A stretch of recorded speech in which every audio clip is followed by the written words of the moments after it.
So, as I said, sabi ni Ma'am, I first started my channel around 2013. And I am around 13 or 12 years old back at the time. And gumagawa ko ng paano mo i-download yung mga software, how do you optimize your PC, or let's say, anything na pwede kong magawa. Pero, hindi siya nag-click. So, dinilit ko siya. Sana nga hindi. Kasi pwede siya maging history sa hanap sa mga simula. Which is fun part sa akin yun. Pero after nun, nag-aral ako for like a year or two about content creating. And I got inspired by PewDiePie and Vance Gaming. Kaya noong 2015, I created my second channel, which is Christian PH. And right now, around 4.3 million subscribers na siya. At first, of course, it didn't go well. Like, walang nanonood sa akin, I think zero. Not until pagdating ng 2017, nag-upload ako ng isang horror video about playing a mobile game about Granny. And nag-viral siya, like it really exploded.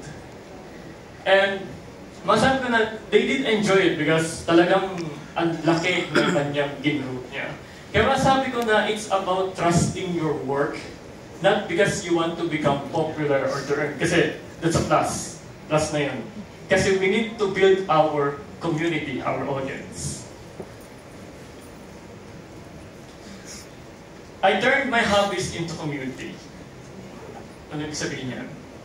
So nabili ko yung community ko kasi ginawa ko yung content ko by my hobbies. I do gaming, which I mentioned earlier. I do vlogs. I do tech reviews, vlogging, music, videography, photography, and even playing an instrument, of course. Marami rin sa audience ko naaliw. I can do more, right, than just gaming content. But in the end, I found my niche in gaming, which is sa horror.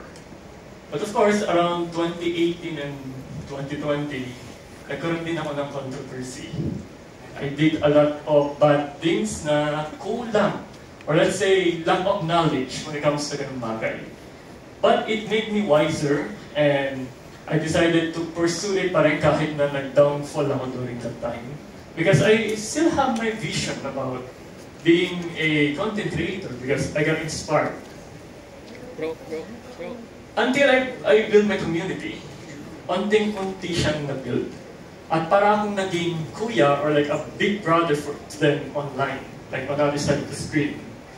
Natutunan ko na hindi lang sa dami ng content yung dapat, kundi your connection to your audience.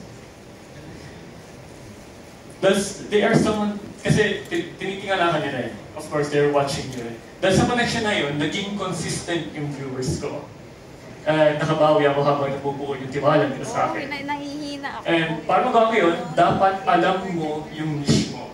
Which is kung ano yung dapat ginagawa mo sa channel mo, yung pinaka-main mo.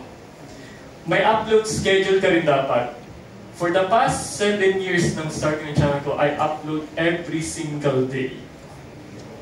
And now, since I have a lot of responsibility na, I started to do like every 2 days.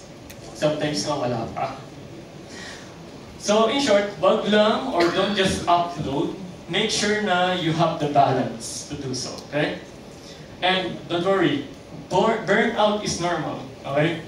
Burnout is normal kasi you just need to stay consistent. Sometimes kasi yung burnout nagsisimula when our work is not recognized. Minsan, tawag dito, nababag tayo ng loob, diba? But wag nyo itapon yung hopes nyo. Don't throw your hopes out. Make sure you stay consistent and focused. That's why I'm standing right here. Okay? See? Thank you.